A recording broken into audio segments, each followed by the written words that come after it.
Devant les urgences du principal hôpital de la capitale bulgare Sofia, des ambulances toutes neuves sont prêtes à partir. L'Union européenne a apporté un soutien massif à la Bulgarie pour améliorer ses infrastructures médicales. Mais la véritable urgence ici, ce n'est pas le matériel, c'est la main-d'œuvre. Les médecins et les infirmières bulgares quittent massivement le pays à la recherche d'un meilleur salaire en Europe de l'Ouest, une tendance qui provoque une pénurie de personnel médical. En Bulgarie, 3 étudiants en médecine sur 4 sont tentés par l'exil. Destination privilégiée, l'Allemagne, l'Autriche et les pays scandinaves. Retrouvons Kristina Mancheva et Rudi Josif Jenner van Vergutz, qui forment un duo de choc aux urgences de Sofia. Main dans la main, depuis des années, ils ont eux choisi de rester pour sauver un service d'urgence en fort sous-effectif. Le gros problème, c'est qu'il manque du personnel médical partout, surtout au service des urgences. Le besoin est critique. Nous travaillons avec moins de la moitié de l'effectif nécessaire. Un appel interrompt notre entretien. Une urgence de plus. Nous devons nous presser.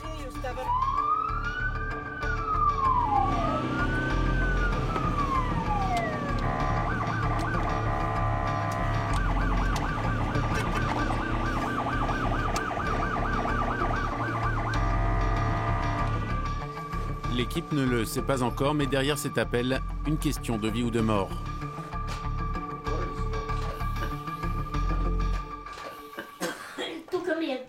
Ici, sur le thorax, je ressens quelque chose, comme un poids. Et je n'arrive pas à respirer. Remontez vos manches. Allongez-vous. Allez, allongez-vous.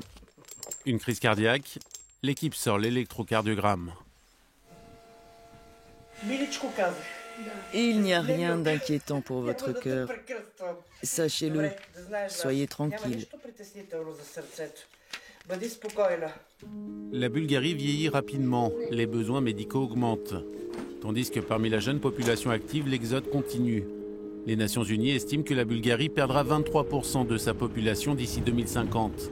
L'Allemagne à elle seule a importé quelques 50 000 médecins de l'étranger. Nous avons de très bons médecins en Bulgarie et c'est vraiment triste de les perdre. Je voudrais vous dire, revenez dans votre pays, revenez au pays, revenez en Bulgarie.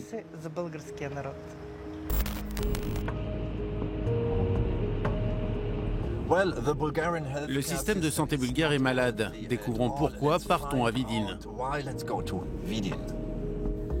Vidin, chef-lieu provincial qui se vide inexorablement.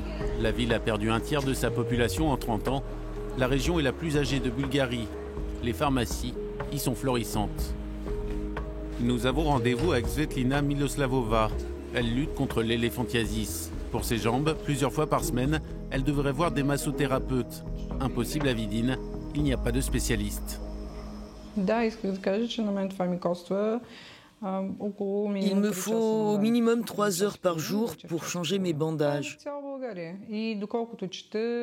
1h30 le matin et 1h30 le soir. Il n'y a plus de spécialistes en Bulgarie pour me soigner. Et même les kinés qui sont formés pour me procurer un peu de soulagement, ils me disent ouvertement qu'ils ne sont plus beaucoup dans le pays, qu'on peut les compter sur les doigts d'une main. Avant de diriger la clinique privée Omega à Vidin, Dancho Kirashki a travaillé plusieurs décennies à l'hôpital public de la ville. Un hôpital sans service d'urologie et où la veille de notre visite, le service de neurologie a fermé à son tour. Quelles sont les conséquences de la fuite des médecins pour les patients? Terrible. Les conséquences sont terribles parce que nous n'avons pas suffisamment de spécialistes. Il nous manque des services clés. Les hôpitaux spécialisés les plus proches sont à 60 à 100 km d'ici. Quand l'exode a commencé, on était autour des 300 médecins ici à Vidin. Et maintenant, on n'est plus que 120.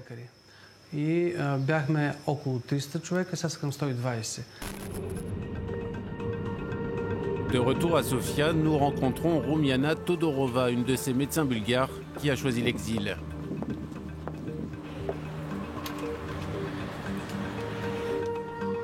Rumiana est médecin légiste, elle vit en Allemagne depuis 5 ans maintenant. Sur cette même période, environ 2000 médecins bulgares ont rejoint l'Allemagne.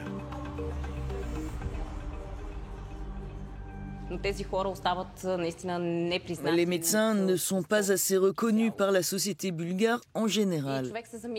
Alors je me suis posé la question, ai-je envie de subir ce genre de mépris avec tous les efforts qu'on fournit? Et puis la peur de perdre l'envie, la motivation, tout en devant subir un système malade, où tu n'es pas payé à ta valeur et où tu n'es pas respecté ni reconnu.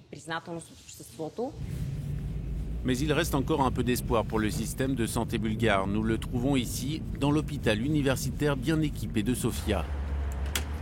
Velina Gergelcheva est la chef du département de neurologie.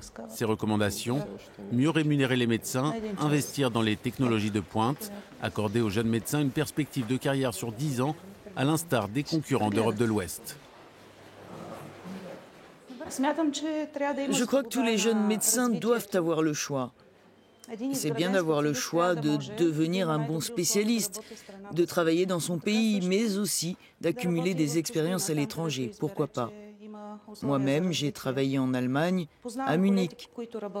J'y suis resté pendant 2 ans et puis je suis revenu. L'automne dernier, des professionnels de santé bulgares sont descendus dans la rue pour protester. Parmi eux, Alexander Farfarov, un jeune neurologue de 25 ans. Les manifestants réclamaient un salaire minimum de 460 € pour les infirmières et pour les médecins, un salaire initial d'au moins 600 €. Le gouvernement a promis de consacrer une enveloppe de 100 millions d'euros aux soins de santé.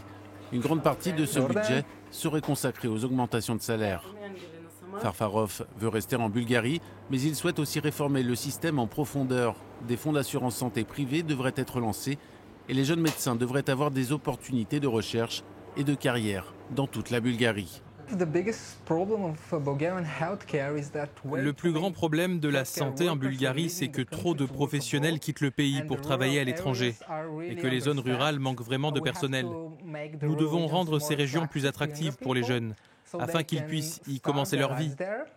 Cela ne concerne pas seulement la santé, mais aussi les questions sociales. Pour ralentir la fuite des cerveaux, l'Organisation mondiale de la santé a publié un code de pratique recommandant de ne pas recruter de personnel médical provenant de régions où les infrastructures de santé sont insuffisantes. Mais l'Occident ne s'en soucie pas trop. Les agences de recrutement sont florissantes. L'exode continue.